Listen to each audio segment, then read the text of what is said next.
everybody. It's Nick Leighton. And I'm Leah Bonnema. And we got so many great questions from you all in the wilderness. Ow! That we have a bonus episode. So here we go. Our first question is, quote, when is it okay to interrupt? For example, when talking with someone who doesn't seem to need air. Yeah, I think we all know these people. Oh, for sure. Right? Just can't get a word in edgewise. Yep. Can't be done. So what do we do about it? I mean, I feel like there's two routes. Okay. Like if they're talking about something and you have something to say and they're not a person who gives you air, I would just jump in. And then boom, boom, boom, boom. Right. And then sometimes I'll be like, oh, sorry, recognizing that I jumped in. Mm. And then sometimes people are never going to give you a word in edgewise. And it's sort of like not worth it, Yeah, I think I pretty much had the same approach here. Yeah, I think you first have to decide, is it even worth jumping in? Do you want to bother? Because someone who does this, they're not listeners. And so even if you do get a word in edgewise, they're not going to actually hear you. Yeah. So should we bother? So I think that's a good thing to think about. Also, related to that is you could just let people tire themselves out because at some point they will stop talking, usually, hopefully. And so you could just see if you could just tire them out and then you can jump in. Very much like letting a kid run around outside. Just get out there, run around. When you come back, we'll do my stuff. Or it's like, we're taking the dog to the dog park. Run it out, get it out of your system, tire you out, then we'll come home, we'll nap. So there's a conversational equivalent of that.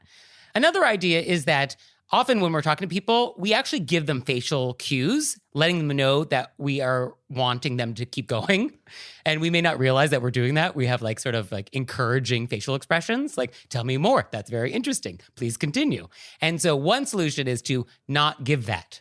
So to be very neutral, very non-expressive. Don't give them any energy with your facial expressions. Withhold your approval. Yeah, withhold your support. Yeah, but that's very effective, I think.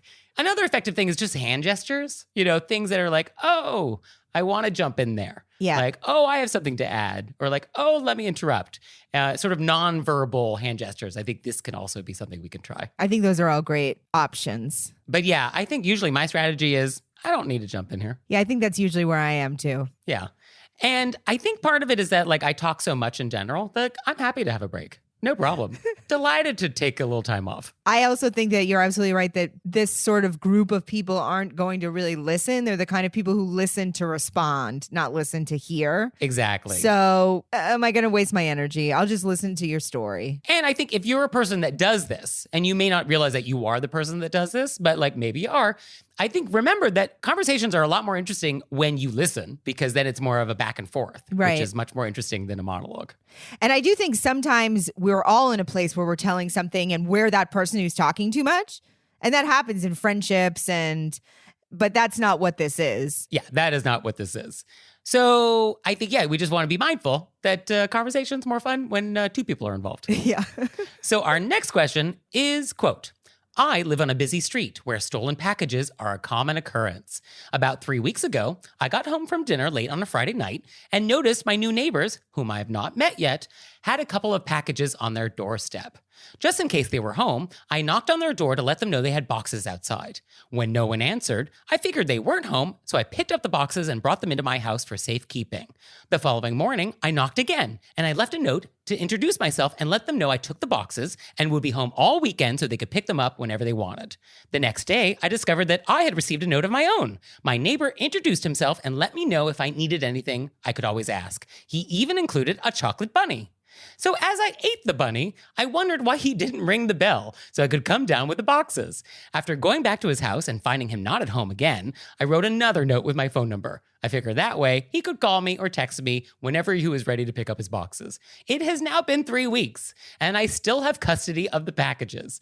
I'm not sure what to do. I could keep knocking, but I feel like the ball's in his court.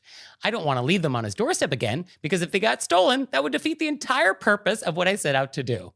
What would you do? Do you remember that time that you said, what kind of a person am I today? About a question? Oh, yeah.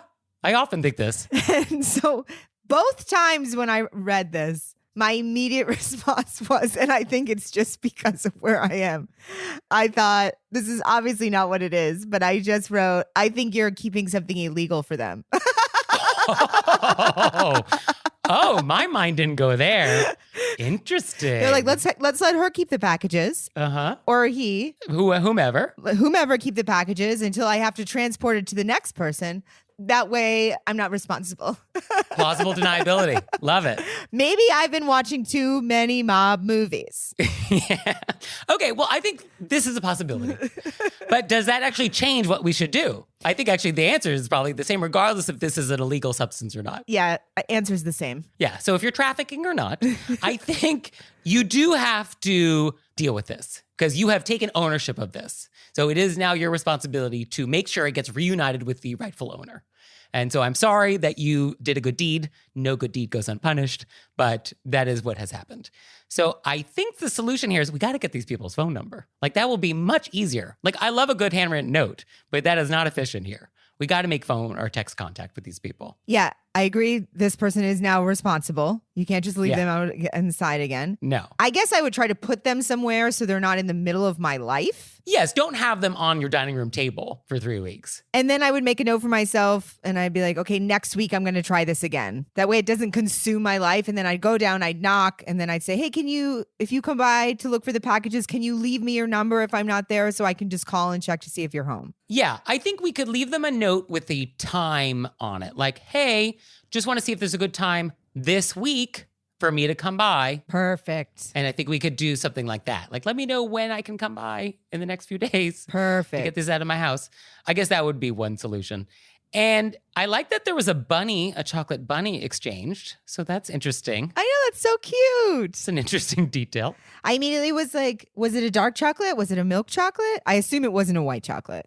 I'm assuming it's milk chocolate. Also, I think anybody who gives a chocolate bunny, they're not trafficking illicit substances. I mean, I don't know what was in the bunny, Nick. Oh, gosh. Everything has something inside of it. Oh, wow. You are watching too much narcotic-based thrillers. Okay. So, yeah, I think we just want to send another note, try and get their phone number. Please call me. Let me know when a good time to coordinate getting these packages to you this week. Also, thanks for the bunny. And I think we do that. And I think we have to repeat that weekly until we get this out of our house. I think that's perfect. Although I just want to say back on the bunny, I had such a specific visual on the bunny and I definitely got very excited. I was like, this is a fun neighbor, regardless of what kind of things they're trafficking. The bunny I was picturing was, you know, that person at the office that has a bunny from Easter from 8 months ago and keeps nibbling at it and it starts turning like white because the chocolate sort of blooms and you just like keep nibbling on the ear and they try and preserve the face and they keep eating like the rest of the bunny. That's what I'm picturing. Did you picture it in a box or? I'm picturing it in a cardboard box with this cellophane clear like panel in the front so I could see into it. That's what I'm picturing for this bunny. I visualized the gold foil bunny. Oh, you got expensive. Yeah, that's what I saw. Okay, we went luxury. Yeah, okay. Luxury bunny. Regardless, I'm sorry that you have packages in your house, but we're going to get them out of there for you. Yes. Our next question is, quote, my best friend is getting married and has been engaged for almost 3 months. In our recent conversations, she has referred to myself, 2 other women, and the groom's best friend as, quote, the bridal party. She has even named myself and our other best friend as maid of honors. Growing up, we had fantasized about being each other's maid of honor and are even collaborators on each other's wedding Pinterest boards. So this is all very exciting. But while this should be a time of celebrating and living out our childhood fantasies, I cannot help but feel disappointed that she has not officially asked me to be her maid of honor, and she has not asked anyone to be in the bridal party. Yet she has already given the girls her wish list for the bridal shower and bachelorette party. I feel like an etiquette crime has been committed. Should there have been an official bridal party proposal? Are bridal party proposals still a thing? Should I be upset, even though she has said I'm her co-maid of honor?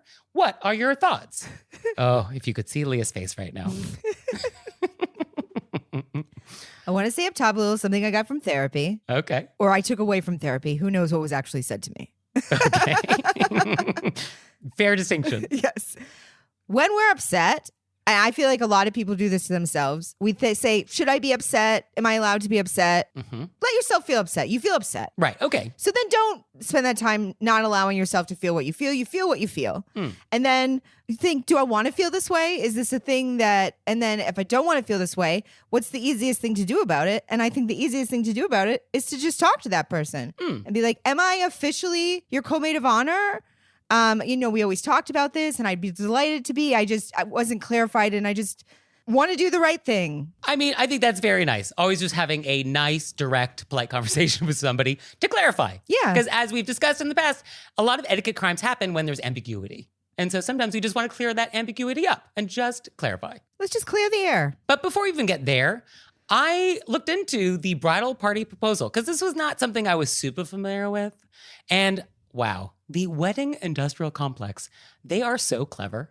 They are so clever. I mean, it's evil. It's almost evil how clever it is. They have invented yet another way to extract cash from people. And so now there's this thing, which is like, not only do you propose to your new spouse, but you also need to propose to your bridal party, which of course involves gifts. And so, yeah, this is a thing. I even found there was some like piñata proposal party popper thing on Etsy for $16 each. You can buy these things. They look cute, I will say. But, this is not necessary.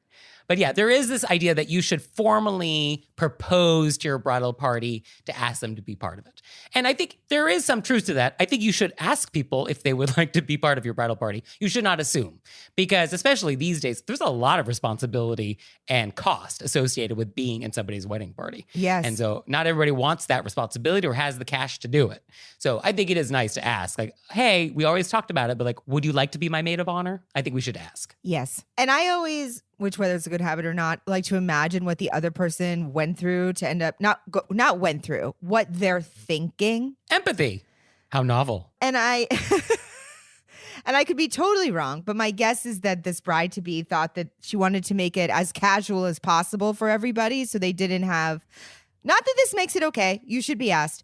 But she's like, well, I'm going to make it casual for everybody. And of course, we'd always discuss this growing up. So this is just what we had already decided as kids was going to be. So my guess is that in this person's mind, she was like making it easy. And that's why I think that if you talk to her, you'll feel better about it because you'll both realize there was like a miscommunication and you're going to arrive at that you both want the same thing. I mean, I even just think that we're so close that I don't have to ask. Like, of course you're my maid of honor. Yeah. Like, it's just inevitable. Like, there was never going to be anything but that.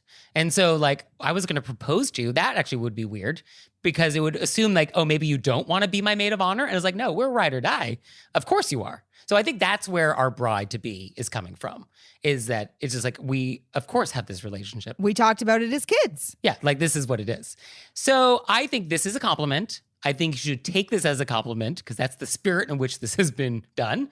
And I think, yes, you could be upset if you'd like, but I don't think you need to be. Well, I think you'll feel less upset if you just have the conversation because I think that she's going to say what Nick said. Yeah, or she can listen to this episode and then you can say what I said. Either way, however you want to do it. And now it's time for an intermezzo. Intermezzo. So for this intermezzo, I want to talk about our new line of stationery. Which is so exciting. So chic and amazing. I cannot even tell you. So long story short, we are working with Dempsey and Carroll, which is a legendary company based in New York. They've been around for almost 150 years. And we have designed a collection of gorgeous stationery with them. And it's wonderful. It's so exciting. So we actually have done 3 things. One is a fully bespoke, engraved with your name on it collection. Very chic, a lot of delightful choices. There's a set of box stationery, which you can just buy and use. Doesn't have your name on it, but that's okay. It looks good. And then the third thing, most excited about, is our No Excuses box. Which I'm incredibly excited about. This is so perfect for somebody like me who feels sort of disorganized and you're like, where's all the stuff that I need to write a thank you note? It's all in one place. So what this is a box so that you'll have no excuses not to write that letter. And it has the cards. It has the pen. It has samples that I've written about how to write different types of notes. It has a top 10 list of tips. It even has complimentary postage stamps. There is no excuses. You will have to write the note if you have the No Excuses box. So you can see all of these amazing new things on our website. Go to wereraisedbywolves.com/shop and check it out. And we hope you like it. Oh, I'm thrilled. So our next question is, quote, I'm a teacher and one of my students and her family have invited me and a few other teachers to their home for dinner. Their home is incredible and they throw insane dinner parties. I have 2 questions. The first, what do I bring the host? Someone who has everything. And 2, what if they serve a dish I don't eat? How do I handle it appropriately? I feel a lot of people get very anxious about bringing a host gift to people that have extraordinary things. Oh, sure. That's not what a host gift needs to be. It's just something personal. Like I think we've discussed before, baked goods. Yeah. Something homemade. Yeah. Just like an item that says thank you and is thoughtful. Yes, key is thoughtful. Ideally, this is thoughtful. Ideally, you know this family, I guess, because if you've been a teacher for one of their kids, I think you probably know something about them. And I think if you're being invited to their home, you probably have some relationship. So you know what's up. So something that you think they'll like. It doesn't matter what it is as long as you put some thought into it. If you don't want to put any thought into it, then the classics are candle, wine, box of chocolate, soap. And, that's also fine. The classics. The classics, yes. They're universal. They're regiftable. No one will take offense at a bottle of Aesop hand soap. So, it's fine. I agree. And then what do you do about being served something you don't eat? Immediately you're like, is this a plated dinner? We're assuming it's a plated dinner? Oh, yes. Yes. No, there's staff. They're serving you. And they're dropping the plate. It's not like serve yourself from different things on the table. I am assuming that this is a plated meal. Yes, where you have the host on one end, the other host on the other end. It's a 90-foot table. And, to pass the salt, you actually have to stand up and walk. I think it's that. That's very the original Batman with Yes, that is the scene I was picturing. Exactly. So I think that's the dinner party we're picturing. So you will be given a plate of food. What if you don't eat this thing? And you don't think you eat any of the things on it? I don't know. I don't know what you eat. I think I would just not say anything and maybe enjoy the dinner. Yeah. I think you have to move it around your plate to make it look like it's been touched. And I think we just don't eat it. If it's something you could eat, but you just don't. If it's a health thing, then that's fine. But if it's just something you would rather not eat, then yeah, just sort of move it around your plate, pretend you ate it, maybe take a bite. You might like it. And then a good host will probably notice, but won't say anything. And that's the fiction that we all need. I was going to say we should all agree not to just bring it up. Yeah, you don't bring it up. It's very rude to comment on someone else's plate. Don't comment on what they're eating or not eating. So you should make an effort to make it look like you ate it. They're going to make an effort to pretend they didn't notice, and harmony will reign. Yeah, just cut it up a little bit, move it around, boom. Yeah, that's all. So I actually followed up with these people and asked, how did it go? And so they said, quote, "It was delicious and beautiful. I brought the host a candle." Good choice. Very classic. "And I brought their daughter, my old student, some candy and a bath bomb. I ate uni bisque out of the sea urchin shell and it was still moving. So proud of myself." Oh, that's so great. Uni is super aggressive choice for a dinner party. That is very bold. That is a very bold choice. For anybody who doesn't know, uni is part of a sea urchin and very popular in Japan and Korea. Definitely a delicacy. Very unusual to be served at home at a dinner party. And it's not for everybody. It's very briny. And that's a pretty aggressive menu item. So, props to the hosts, but you're rolling the dice. Not everybody wants that. You're rolling the dice. And also props to our letter writer. Just got in there and tried it. Yeah, you never know if you're going to like uni or not. And I guess she does. So I'm glad that was successful. I also like that she gave the host gift and then a gift to her old student. Very nice to sort of bifurcate that. Yeah. And what was not mentioned, but I'm going to assume was done, is afterwards, we send a handwritten note in the mail thanking them for a lovely evening. And introducing you to uni. That would be a very nice detail to include in the letter. Yes, I'd never had uni before. It was so delightful to try it in your home. Hope to be back soon. What an experience. What an experience. So our next question is, quote, "If someone contacts me from my website using the contact form and they ask a question that is succinctly answered on that same very well-organized website, do I have to be polite to them? Would it be rude to say, 'I see you have contacted me from my website, as posted there,' and then provide a link to where they can find the answer to their question? How far do I have to go to be polite to someone who is wasting my time? I would like to just stick their mail in my completed correspondence folder and never write back, but I feel like every message deserves a response. Is that where I'm going wrong? Can I just trash these messages if I find them to be time wasters?" I've often had information right in front of my face and I thought I looked through the whole thing and I didn't see it.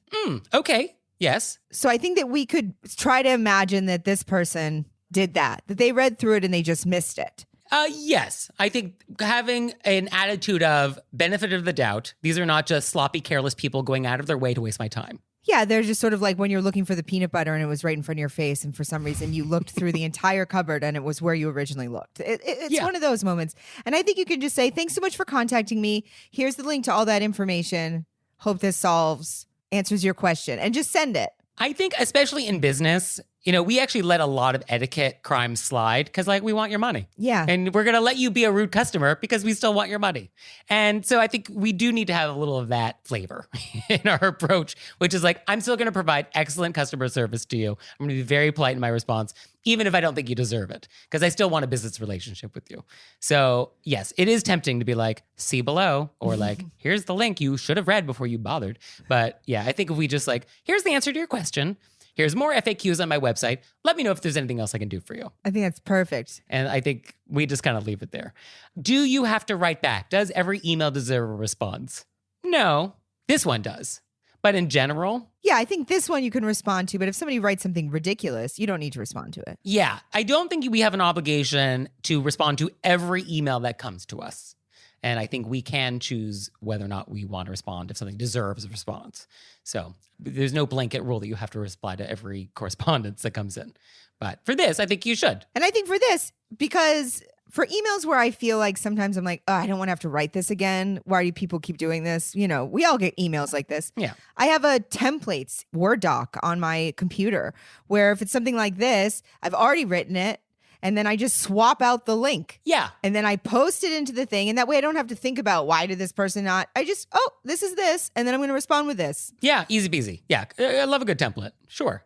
So yeah, although I don't want to minimize our letter writer's pain, because I get this. It is annoying when it's sort of could you not have just taken 2 seconds just to see if the question was answered before you took the time to write me? Because also, it does take time to write an email. And it actually would be faster just to see, has the thing I want to email you about been answered? So for this person that's writing, you're wasting your own time too, a little bit. So a lot of time being wasted. Oh, no, I absolutely agree. It is annoying when you're that. Also, I mean, it's the same people that you answer something in an email and they write you back as if it hadn't been, and you're are you reading the information that I've already worked on giving you? I totally get that. I just think it alleviates the letter writer's irritation if you're just you know what, I'll just send this back and boom. Yeah. Although I think it is important to remember that attention to detail isn't everyone's thing. It's my thing. It's your thing. It's not everybody's thing. And I think it's okay. We all have different things. And so maybe attention to detail is just not this person's thing who is writing in. And we just have to acknowledge that. Yeah, and I've definitely asked for something that was right in front of my face. And it wasn't that I didn't look. It was just that it wasn't my smartest day. So that's why I always like to imagine that person was just not having their best day, and I'll respond accordingly. Yeah. Yeah, this is not the hill you want to die on. And also maybe that person ends up giving you $1 million. I mean, stranger things have happened. Yes. So it'd be sure. Oh, I'm glad I replied. Yeah, that's true. I mean, I'm pretty sure that this is not $1 million email, but you never know. So our next thing is event. Quote, there are probably many, many vents about working in the food industry, but I'd like to get this one out there. When we tell you what the specials are, please refrain from saying ew, yuck, or anything similar. It's disrespectful, particularly if it's a small local cafe with only a handful of employees. The odds are quite good that you're speaking to one of the people who sources the recipes, creates the menu, and even prepares that vegan roasted cauliflower curry soup that you think sounds icky. P.S. The soup is actually incredible. I wrote underneath this, who are these people? Exclamation point. Who are these people who say ew and yuck to a server when they're reading the special? What are you, really? The person is working there. Yeah, I mean, I think it comes down to, as a society, we feel the privilege to comment on everything in real time. Because Facebook, Instagram, it's all sort of primed us to always comment on every piece of content that comes in. So this is the real life equivalent of a thumbs down emoji. Yeah, on YouTube. As someone is speaking to you. That's what this is. And people don't have self-control and they don't realize I'm in public. It's the same people that do commentary during a live theater performance. It's this is not TV ad in your home. This is live and they're actually there. I think it's the same flavor. I used to say when people would comment like on stand-up things, I'd be like, I'm not a YouTube page. Like you can't just, this is real. I'm a real person. You're a real, Yeah. Don't behave that way. So yeah, don't heckle your waiter when they're giving you the specials. It's so rude. I feel like rude. I'd be like, oh, I made it. Yeah. I mean, I think you could say, if somebody does say ew or yuck, be like, oh, I actually really like it. I developed this recipe.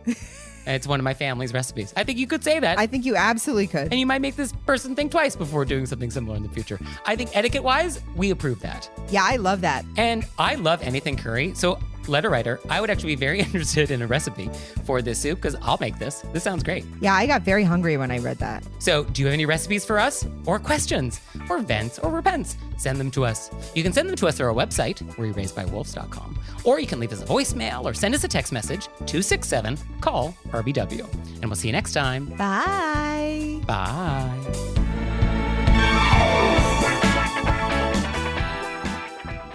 Oh, Leah, one more thing. What? Have you signed up for Patreon yet? I have. Me too. You out there, have you signed up for Patreon yet? No? Well, go to our website, wereraisedbywolves.com, click on monthly membership, check it out, because we would really appreciate it if you'd support our show. We love your support. We would. So please do that, and we'll see you next time. Bye. Bye.